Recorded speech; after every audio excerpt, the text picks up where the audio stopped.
आदाब, सलाम, नमस्कार। आप देख रहे हैं भारतीय समझौता एक्सप्रेस 24 न्यूज़। आपका स्वागत है। और आइए बात करते हैं समाजवादी पार्टी की नेता डिम्पल यादव की, जिन्होंने बंगाल के चुनाव को लेकर गृह मंत्री व मुख्यमंत्री को लेकर रखी अपनी बात।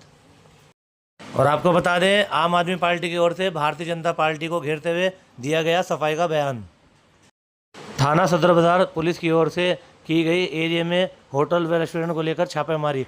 आपको बता दें, जिन होटल के अंदर मानक पूरे न होने के बाद कमी पाई गई, उन होटलों के खिलाफ सहारनपुर पुलिस ने लिया बड़ा एक्शन। और आइए देखते हैं गांव चिलकाना से शहजाद अली की खास रिपोर्ट। नहीं, क्योंकि हम लोग सभी सांसदों के और वहाँ के जो नेतागण है उनके संपर्क में हैं, तो बंगाल में टीएमसी पूर्ण बहुमत की सरकार बनाने जा रही है। के दौरान गृह मंत्री वहाँ पे जिस तरह की भाषा का उपयोग कर रहे हैं, वो लोग बोल रहे हैं 5 साल की उनका सरकार से सुधार किया जाएगा। तो मैं समझती हूँ इस तरह की भाषा का सबसे पहले तो प्रयोग नहीं होना चाहिए, और सबसे जरूरी है कि सार्वजनिक मंचों से इस तरह की भाषा का प्रयोग ना हो। और जिस तरह से बात कही गई है, तो जिस तरह पिछली बार भी इस तरह की बात आदरणीय दीदी जी के खिलाफ कही गई थी, तो बंगाल के लोगों ने जो मजबूती के साथ दीदी का साथ दिया, मैं समझती हूँ उससे भी ज्यादा मजबूती के साथ इस बार वो बंगाल में टीएमसी का साथ देने जा रहे हैं। और खाली हम हमारे गृह मंत्री की बात ना करें, हमारे जो मुख्यमंत्री है उन्होंने भी जो ज्ञान बांटा है उसकी भी चर्चा होनी चाहिए। किस तरह क्या कहा गया, हिस्ट्री को लेके, जो हमारा इतिहास है उसको लेके क्या कहा गया, कि कौन क्या बातें करे, उसके बारे में भी सवाल पूछ लें तो अच्छा है।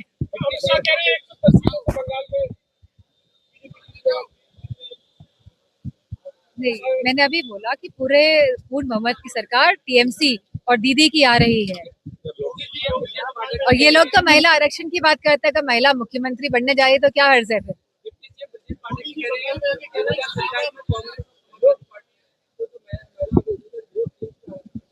मैंने पहले भी ये बात मैं स्पष्ट रूप से कह चुकी हूँ कि ये महिला आरक्षण बिल 2023 में संसद में सभी पार्टियों के समर्थन से पास हो चुका है।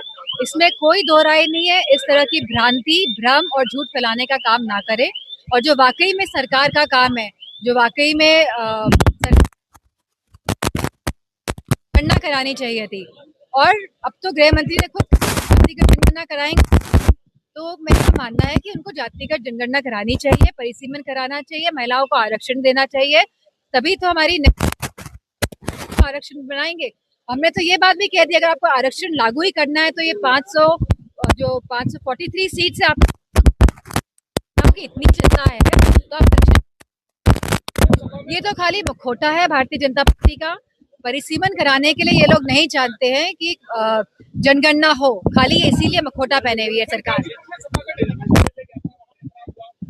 बहुत ही दुर्भाग्यपूर्ण घटना है कि किस तरह पहले तो एक बेटी जो पिछड़े समाज की थी उसका रेप किया गया, और वो संगीन परिस्थितियों में उसकी मौत हो गई।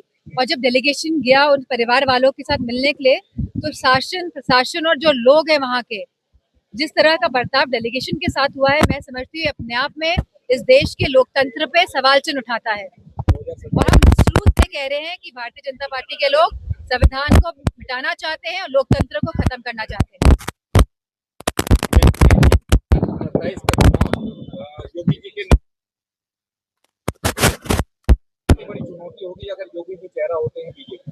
अब ये तो भारतीय जनता पार्टी वाले अपने आप में डिसाइड करेंगे कौन चेहरा होता है कौन नहीं। जितने भी मुख्य नेता हैं भारतीय जनता पार्टी के, उनका कोई भी जो लोग हैं, जो वाकई में जो धरातल पे लोग हैं, जो हमारे गरीब किसान है, जो हमारे जवान है, जो हमारी माताएं बहते हैं, उनसे वाकई में कोई संपर्क ऐसा लगता नहीं है, क्योंकि वो जो मूल मुद्दे हैं जनता के, उनको उठाने में। भारतीय जनता पार्टी एक ऐसी वॉशिंग मशीन है जो बिना डिटर्जेंट पाउडर के ही दमदार सफाई देती है। एक तरफ से कथाकथित भ्रष्टाचारी डालो और दूसरी तरफ से क्लीन चिट निकलती है। ये बीजेपी आज एक वॉशिंग मशीन बन गई। आज दिनांक 23 अप्रैल 2026 को मेरे तथा थाना सदर बाजार पुलिस के द्वारा थाना सदर बाजार क्षेत्र के अंतर्गत कई होटल्स और रेस्टोरेंट की चेकिंग की गई, जिसमें कई होटल और रेस्टोरेंट ऐसे मिले जो नियमानुसार संचालित नहीं हो रहे थे। इसमें रेस्टोरेंट जोरावर, जो कि आईटीसी रोड पर है, इस रेस्टोरेंट के पीछे अवैध रूप से केबिन बनाए गए थे, जिसमें कुछ लड़के लड़कियां आपत्तिजनक स्थिति में भी मिले। रेस्टोरेंट रोमियो लैंड जो कि आवास विकास में है, इनके द्वारा अवैध रूप से हुक्का का संचालन किया जा रहा था, जिसमें कई लड़के हुक्का पीते हुए भी मिले।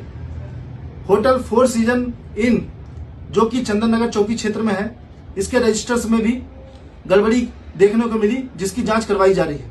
इसके अलावा कई सारे होटल और रेस्टोरेंट में सीसीटीवी कैमरा काम नहीं कर रहे थे और इन सब के द्वारा कई ऐसे निर्माण किए गए थे जो कि विधिक नहीं है।